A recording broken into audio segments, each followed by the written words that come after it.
And want to welcome everybody here today that's going to testify before the committee. Appreciate you taking the time and putting the effort forward to be here on a topic that's extremely important to the nation, Hazardous Materials Transportation Safety Program.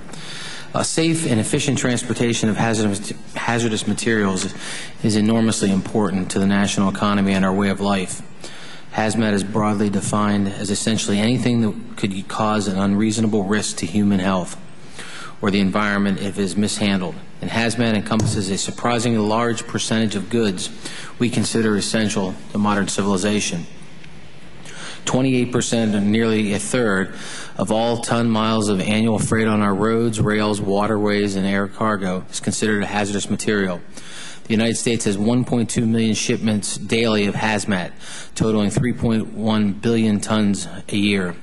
These shipments include everything from the fuel that heats our homes, fills our gas tanks, to the elements of most commercial products, as well as other goods that are often unseen but just as important, like fertilizer for our crops, chemicals that keep our drinking water safe, and medical materials to diagnose and treat the sick.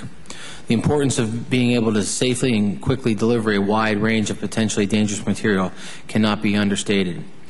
Fortunately, the private hazmat carriers, who are ultimately responsible for moving these goods to market, have an outstanding safety record.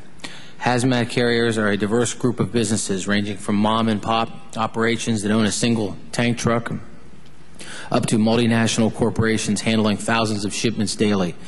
These carriers have a remarkable safety record.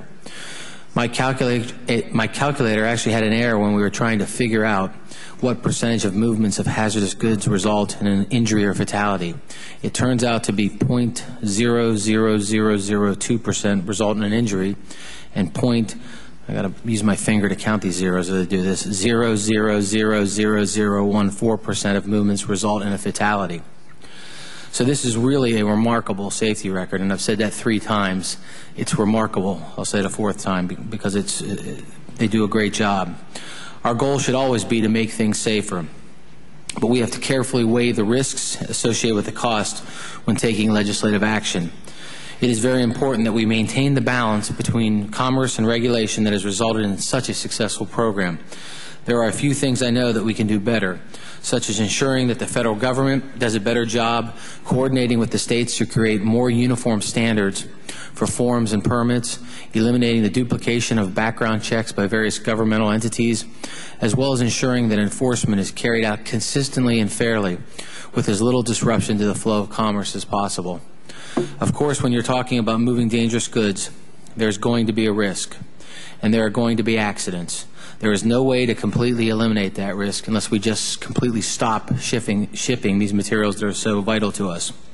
But we need to do so to make carefully and considerate choices about where we can best use our resources to minimize these risks while maintaining an effectively functioning system. If we regulate too much, we risk knotting the system in so much red tape that it will cease to be effective for its users and could damage the economy and our society. For example, if you create too many layers of permitting and inspection, you risk delaying the shipment of hazardous pharmaceuticals with short shelf lives to patients in need. So as we begin to talk about reauthorization of this successful program, we should take great care to ensure that we don't disrupt the balance between commerce and regulation that has resulted in a smoothly functioning system with an outstanding safety record. I look forward to hearing from all of you today. I yield back.